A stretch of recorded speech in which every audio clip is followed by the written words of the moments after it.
I've been messing around with this thing for the past week and a half, running it through its paces, and I'm going to tell you right now, this is my go-to handheld. Let's go ahead and talk about the Anbernic RG556. What's up, my dude? Your friendly neighborhood Tony here, and welcome to the Spare Tech Room, where I try to channel the power of hyperfixation to hopefully help you make better tech choices. So now, if you've already seen the video, you know about a week or so ago, I posted my unboxing and initial impressions on the Anbernic RG556. I went over some of the things that I initially did and did not like about it, but now that I've had a chance to actually sit with it, to set up all my different emulators, to try out game streaming and do all this other stuff, is it something that I can recommend to you? Well, in short, yes, but why? So the first thing I want to go over is kind of my specific use case for this kind of device. I know we all have our different reasons for picking up something like this. And if you're not already familiar with it or with kind of the circle of the internet that follows these things, the Anbernic RG556 is an Android-based emulation system. It's basically kind of like an Android phone or tablet with controllers attached to it. So you can do all the standard stuff that you can do on any Android device, but more specifically, you can play games on it. So you can set up different emulators for retro games. You can connect over Wi-Fi to your PC or to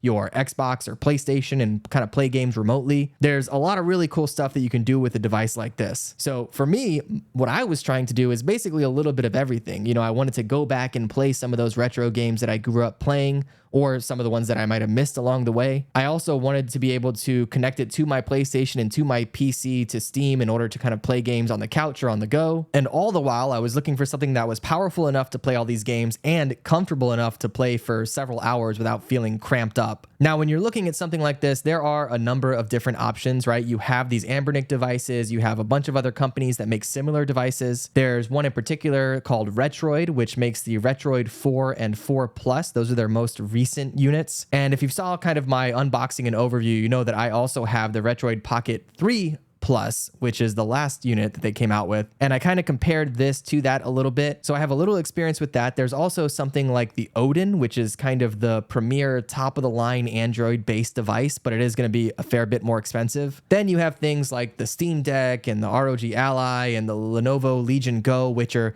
PC-based handheld systems that are going to be way more powerful, but of course, way more expensive. So why did I settle on this particular device as opposed to going with something maybe smaller or something bigger and more expensive? Well, let's go ahead and start by kind of breaking down the physical layout of the device. So first off, you're going to notice that you have a 5.5-inch AMOLED display, which is going to give you ridiculous visual quality, really dark inky blacks, great color. I'll go ahead and power it on right now so you can kind of see what I'm talking about just by looking at the home screen here and the wallpaper that comes built into the device. Now, of course, I'm recording this portion on my iPhone, so it's not going to be the best picture quality, but hopefully you can kind of see what I'm talking about here. The screen is absolutely gorgeous, top of its class in this kind of handheld ecosystem, you know, save for going for something like the OLED Steam Deck or something that's going to cost, gosh, 3 times as much. So for the price, you're getting a killer display, absolutely one of the best available. Let's walk around the device a little bit though.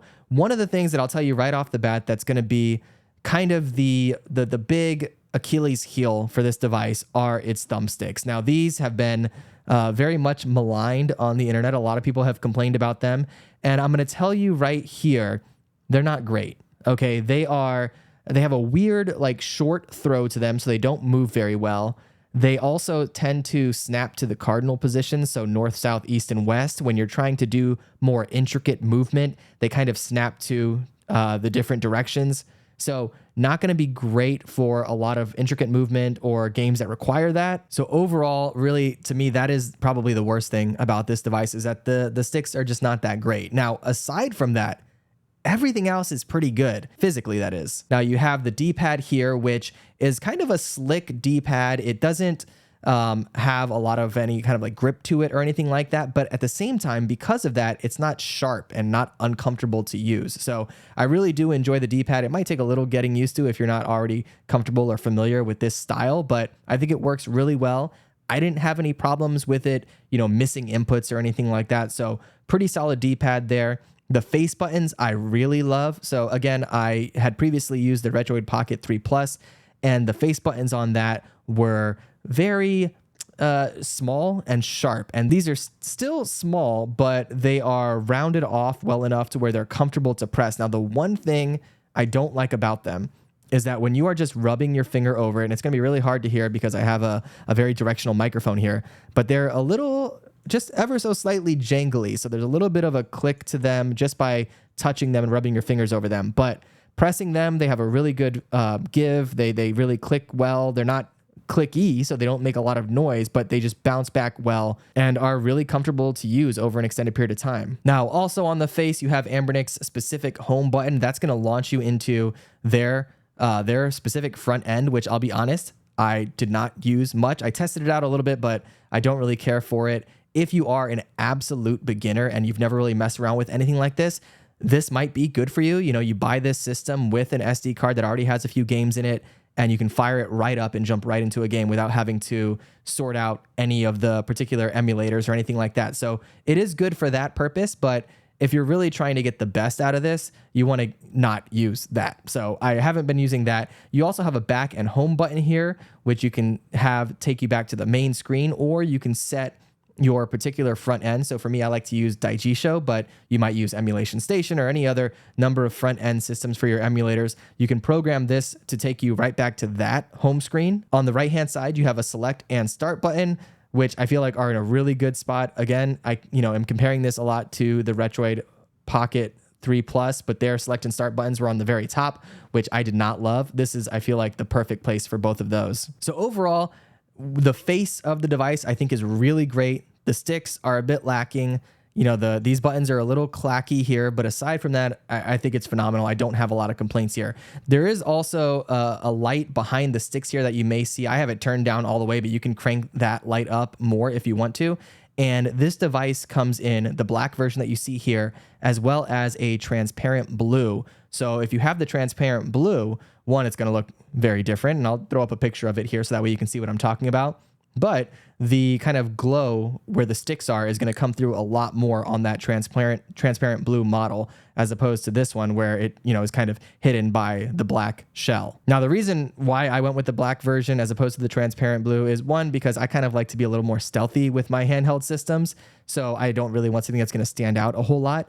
But also with the transparent blue model, they have some notorious issues with the screen on them where it isn't, it's not set up to look accurate. So when you first fire it up, you're going to notice that everything kind of has a blue or green hue to it. So you'll have to go into the advanced display settings and kind of adjust the color of your screen. So I didn't want to have to mess with that at all. So that was just another reason for me to just go with the black version. Now, I will say this bad boy is a massive fingerprint magnet, which I don't love, but if that is going to bother you, you may want to consider going with the blue version instead. For me, again, I don't love it, but it's not the end of the world. I much prefer this over the alternative, so I'm willing to kind of put up with the fingerprints and all of that. But you will probably find yourself wiping this down quite a bit. All right, let's move around the device a little bit more. So on the very top here, you're going to notice we have the left bumper, right bumper, and as well as the triggers here. These bumpers are very clicky. So if you are trying to play this discreetly, if you're trying to play it late at night in bed next to your partner maybe, or in a library or something like that, these bumpers are going to make a fair bit of noise. The triggers themselves don't make any noise, and they actually have some really good give to them. And for such a relatively small device, these triggers are pretty beefy, and they kind of hug your fingers well, so your fingers aren't going to fall off. The feedback is really good. If you're playing like a racing game or something like that, you're going to be able to really throttle your vehicle, or if you're playing a game that requires those kinds of triggers, it's going to work really well. So I actually, despite the fact that the bumpers are a bit loud, overall, I think this is a win here for the bumpers and triggers. Now, also on the top, you're going to have their power button, as well as the volume rocker here, and then a little LED to let you know when this thing's charging or when it's charged up and all that. Now, the power button is recessed, so it's a little hard to hit, which I like. I think it's important that you don't have this easily accessible, or at least too easily accessible, because then you're going to accidentally bump the button. But that being said, I do feel like it's a little too close to this volume rocker here. So I do worry that sometimes you might accidentally hit the power button and put the device to sleep when you intended on changing the volume. So if they could have moved it over a little bit, or maybe even put it on the opposite side or something, I think that would have been better. But not a huge deal. I think it's fine. It's out of the way for the most part, and you're probably not going to have an issue there. Now, you also have a vent here for the exhaust, and I'll kind of get in that in a bit when we go over kind of more of the software of this, but you do have an exhaust here, so there's active cooling. On the bottom of the device, you have, I believe these are downward facing speakers, which I don't love. The sound on this is not great. Now, granted, I am usually playing either with the sound off or with headphones in, so it's not a huge deal for me. But if you're looking for something that has really great audio, this is a little lacking. And it's just mainly because the speakers are in probably the worst possible place that they could be, except for like maybe, I guess, on the back of the device could be worse. I don't know. But I would prefer if they have speakers on the front facing you. But yeah, so not so great here. That's just what it is. Also on the bottom, we have the 3.5 millimeter jack for your headphones. You have a USB-C plug, which does have USB-C video output capability. So if you have a USB-C to HDMI cable, that's going to work really great. And one of the things that I love about this device is that you're able to use this kind of as a home emulation console. So you can plug this into your TV, then connect a controller via Bluetooth, and, you know, Bob's your uncle. You're able to play all of your emulated games right connected to your TV with a Bluetooth controller. It works really well. So I've done that a fair bit. You also have the micro SD card slot in here, which is, you know, it's a micro SD card slot, nothing fancy, nothing to write home about on that. And then over on the back, we'll flip it over. On the back, not a whole lot. You've got your screws to take this thing apart if you need to get in there. And you can kind of see here, the fingerprints are real. And then you also have, I think this is like an exhaust or an intake for the fans, but yeah, you've got that as well. A pretty simple, clean back. And also these ergonomic grips, which I do want to touch on. I absolutely love the ergonomic grips on here. I talked about them when I first took this thing out of the box, but having used this now for a week or so, I mean, it just feels so good in the hand. It fits so well. It's so comfortable and easy to carry around and just play all day. You know, when you're using something like a Retroid Pocket or any of these smaller handhelds, they are great fun to use, but after a while, I can find them becoming a little annoying to hold on to. Whereas this, I can play all day, no problem. Now, we've gone over kind of the physical layout here, which I think overall is a win despite a couple of little quirks. Let's talk about a couple of things with the software that you're going to want to know about if you're picking this up. One is that you're going to have a couple different button layout options here. And you'll see that when you pull down this menu, scroll on over to the right. Yes, here we go. You'll notice that NS mode, the Nintendo Switch mode here, is available, which it's currently set in. Every time you reset the device, it will automatically put it in Nintendo Switch mode, which is a little annoying. So you want to make sure you switch that over to Xbox mode, not just because of the button layout. You know, you might prefer Switch layout, which is fine, but the only time the analog triggers are going to be in effect is when it's in Xbox mode. So you want to make sure that if you're using a game with analog triggers, you have this in Xbox mode. And if you do reset the device, you're going to have to switch it to make sure that it goes into effect. Another thing I want to touch on here with this quick menu is going to be the fan and the CPU power modes. So you have right here auto mode for the fans. You can put that on cool. You can put that on strong, which is pretty loud. In fact, I can hear that fairly well. I wonder if here, let me try to get that close to the microphone. So that's strong mode for the fans. I just keep it on auto, let it kick on when it needs to kick on. And honestly, I haven't really noticed it going into effect. And I've played a fair bit on here. I've played some retro games. I've played, you know, PS2, GameCube. I've messed around with streaming, and I haven't really heard the fans kick on at all. Now, there's also your CPU mode, which you can put on high power mode or just on auto. I'll tell you this, I've kept it on auto the entire time and I haven't had a single problem. I've seen some other videos where people talk about the differences in power where they run a number of tests and there's no difference between auto mode and high mode. So my recommendation, keep the CPU in auto, keep the fan on auto, and you should be good to go. Now, when you first get this system, as I mentioned, you're gonna have the Anbernic kind of front end and a bunch of emulators that are already set up on the device.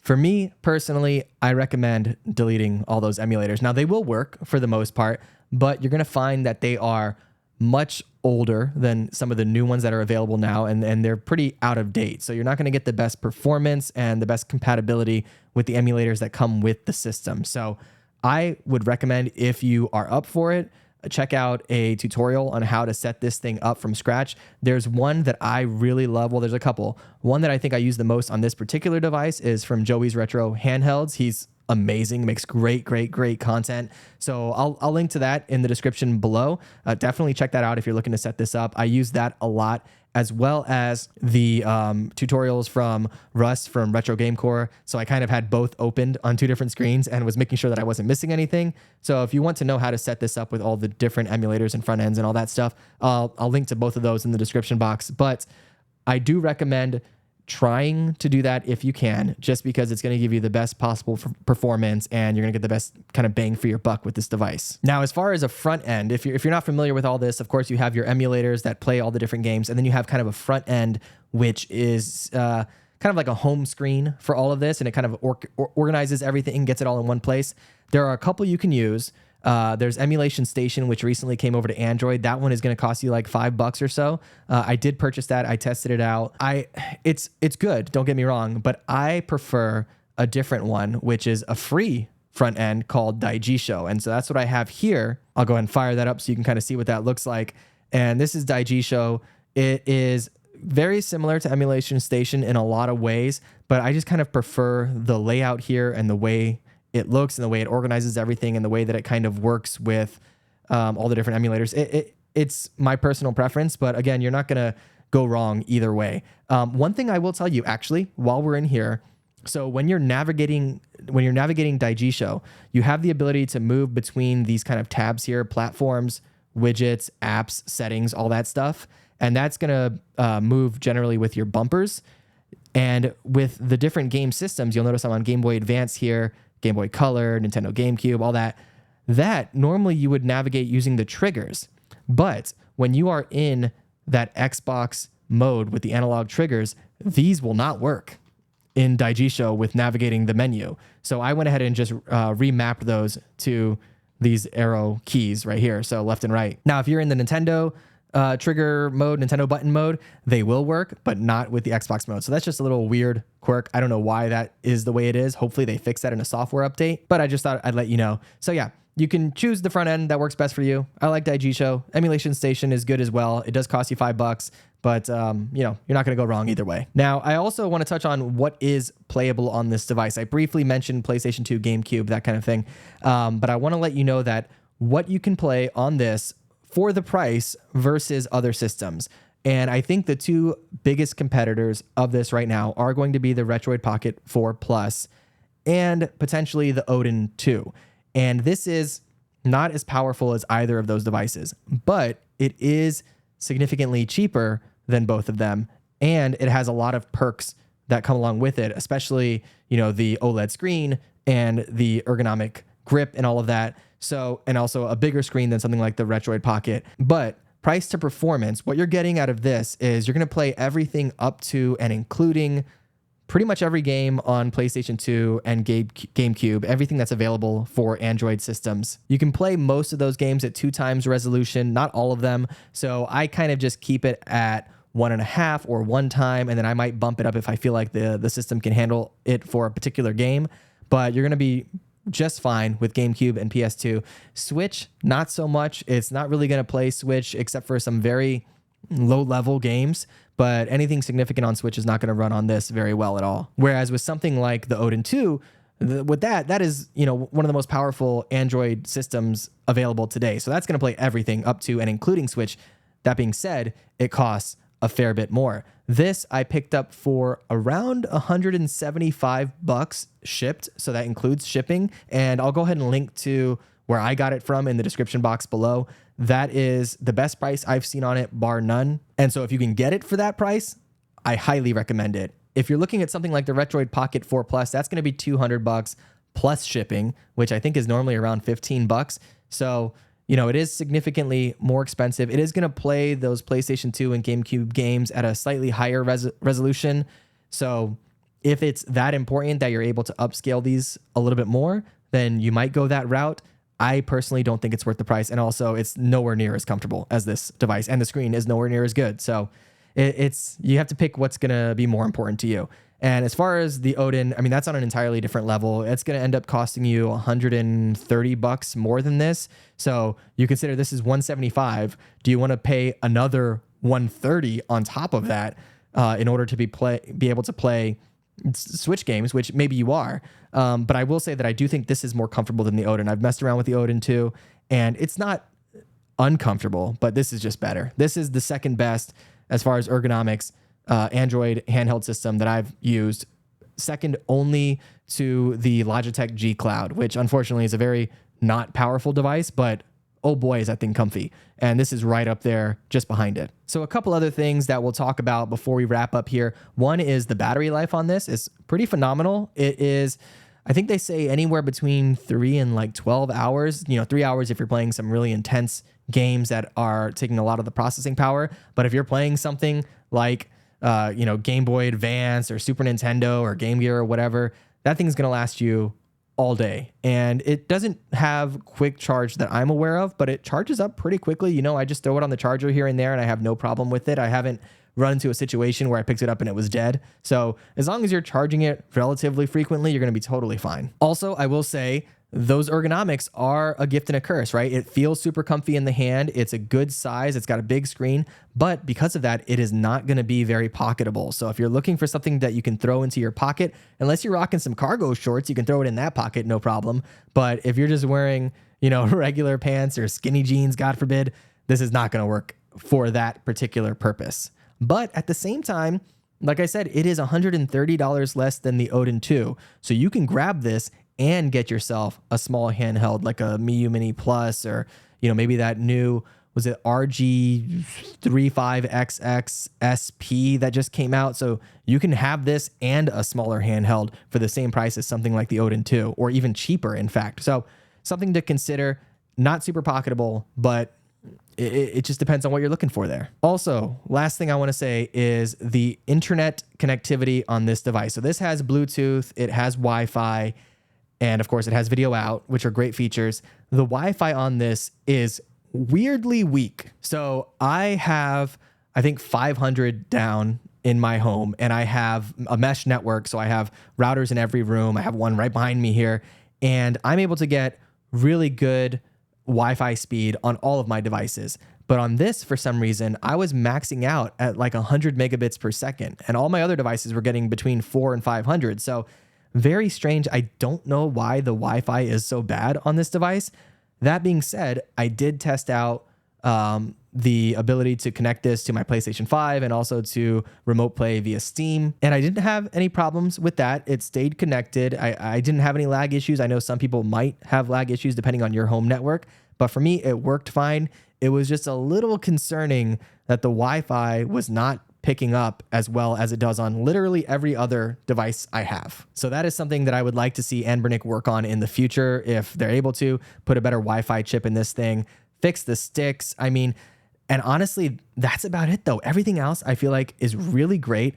I am in love with this device. I'm going to be using this for the foreseeable future until some other sub $200 banger comes out. This is it. This is the one. Now, if you've messed around with the RG556, let me know what you think in the comments below. If you want to pick one of these up, I highly recommend checking out my link in the description. That's where I got it, and it was the best deal that I've seen by far. So go ahead and jump down there, check it out. If you want to see my unboxing and my initial impressions on this, I will link to that, I guess, right over here. Is that where it goes? Or over here? You'll see it on the screen. And if there's anything else that you want to know about this, let me know in the comments below. I'll try to reply to your comments, or maybe I'll make a video about whatever requests you have. Again, here in the Spare Tech Room, I'm just about trying to help you make better tech choices. So hit me up in the comments. Make sure you like and subscribe, and I'll see you next time.